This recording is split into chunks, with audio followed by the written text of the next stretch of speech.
Bismillahirrahmanirrahim. Assalamualaikum warahmatullahi wabarakatuh. Mengisi suara Dian Dwi Saputra. Di sini saya akan menceritakan tentang kisah perjalanan 3 tokoh muslim dunia yang singgah di benua Asia, Indonesia khususnya.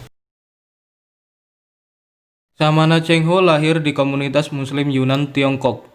Ia menguasai bahasa Arab dan Mandarin. Kecerdasan dan keberanian membuat ia diangkat menjadi Laksamana di Kekaisaran Yongni.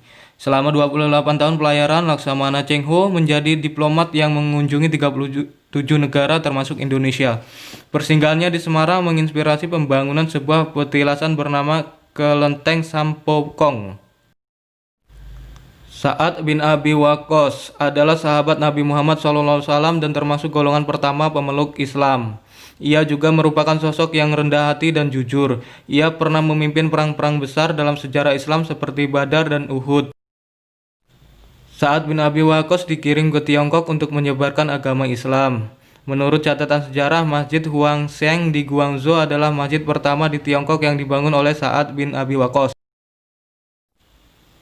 Kisah Syekh Subakir, penumbal tanah Jawa. Tak banyak orang tahu dan mengenal nama Syekh Subakir. Padahal Syekh Subakir adalah salah seorang ulama Wali Songo periode pertama yang dikirim khalifah dari Kesultanan Turki Utsmaniyah, Sultan Muhammad I, untuk menyebarkan agama Islam di wilayah Nusantara. Syekh Subakir konon adalah ulama besar yang telah menumbal tanah Jawa dari pengaruh negatif makhluk halus saat awal penyebaran ajaran Islam di Nusantara. Kisahnya dimulai saat Sultan Muhammad I bermimpi mendapatkan wangsit untuk menyebarkan dakwah Islam ke tanah Jawa. Adapun mubaliknya diharuskan berjumlah 9 orang. Jika ada yang pulang atau wafat maka akan digantikan oleh ulama lain asal tetap berjumlah 9. Sehingga dikumpulkanlah beberapa ulama terkemuka dari seluruh dunia Islam waktu itu. Para ulama yang dikumpulkan tersebut mempunyai keahlian masing-masing. Ada yang ahli tata negara, berdakwah, pengobatan, tumbal atau ruqyah dan lain-lain. Lalu dikirimlah beberapa ulama ke Nusantara atau tanah Jawa. Namun sudah beberapa kali utusan dari Kesultanan Turki Utsmaniyah yang datang ke tanah Jawa untuk menyebarkan agama Islam tetapi pada umumnya mengalami kegagalan. Penyebabnya masyarakat Jawa saat itu sangat memegang teguh kepercayaannya, sehingga para ulama yang dikirim mendapatkan halangan karena meskipun berkembang tetapi ajaran agama Islam hanya dalam lingkungan yang kecil, tidak bisa berkembang secara pesat. Selain itu, konon Pulau Jawa saat itu masih merupakan hutan belantara, angker yang dipenuhi makhluk halus dan jin-jin jahat. Lalu diutuslah Syekh Subakir, ulama asal Persia yang ahli dalam meruqyah, ekologi, meteorologi, dan geografika di tanah Jawa. Beliau diutus secara khusus mengenai masalah-masalah gaib dan spiritual yang dinilai telah menjadi penghalang diterimanya Islam oleh masyarakat Jawa kala itu.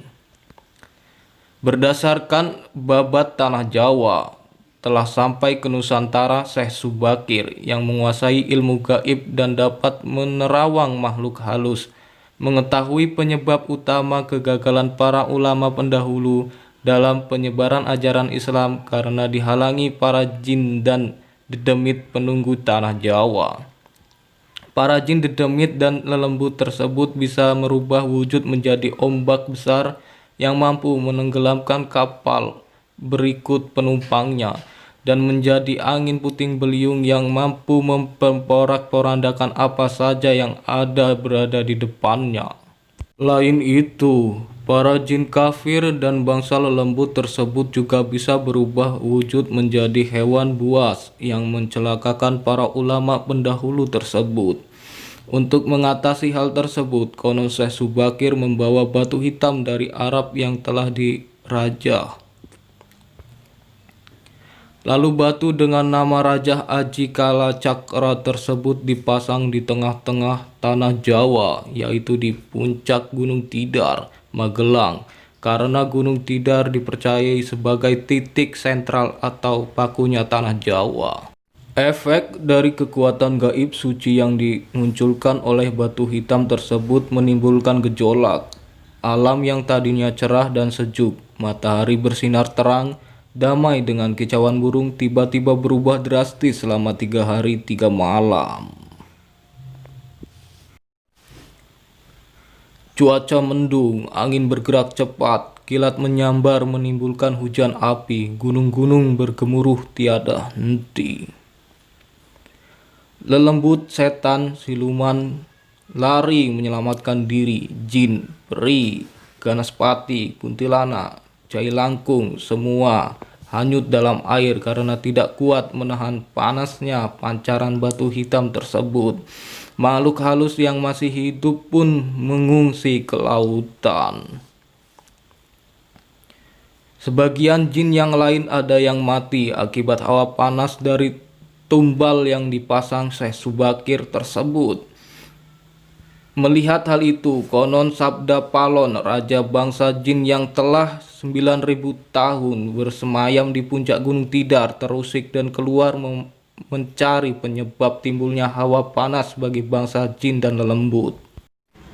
Sabda Palon lalu berhadapan dengan Syekh Subakir. Sabda Palon lalu menanyakan maksud pemasangan batu hitam tersebut.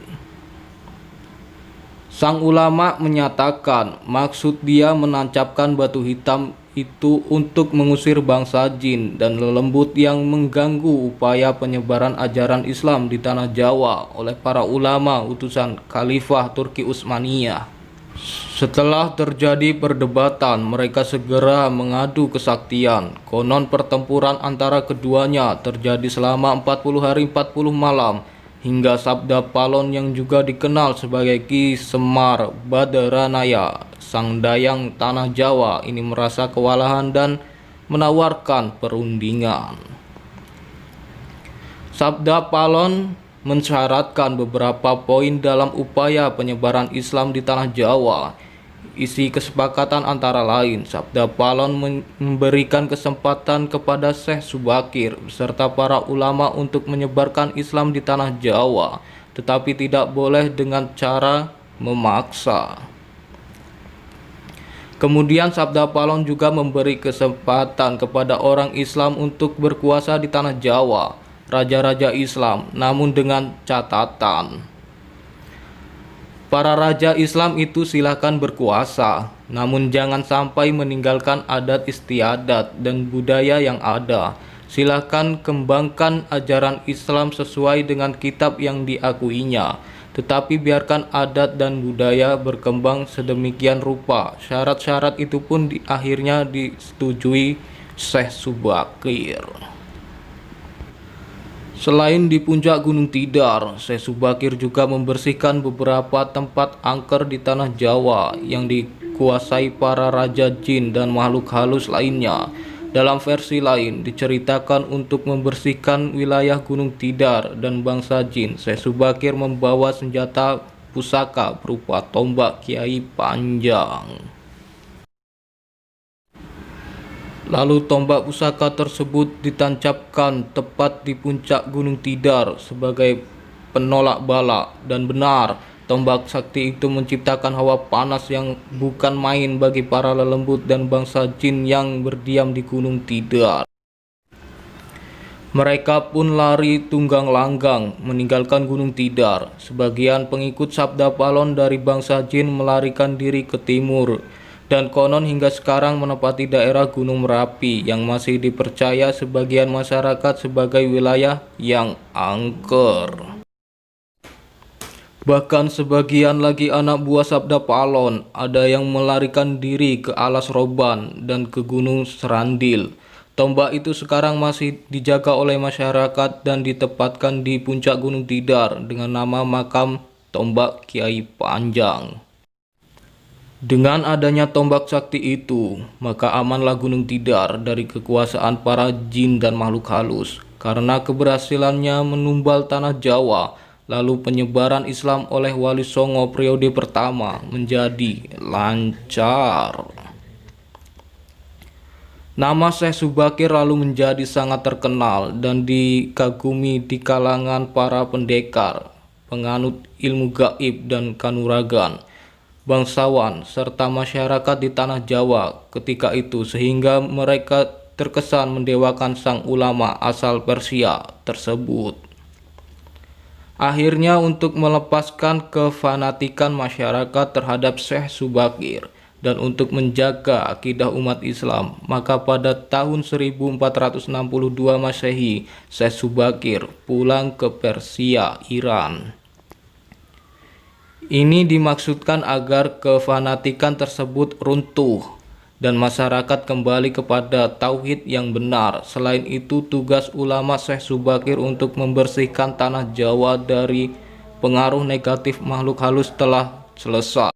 Selanjutnya, setelah Syekh Subakir wafat, posisinya digantikan oleh wali songo lainnya, yaitu Sunan Kalijaga. Wallahu a'lam bishawab.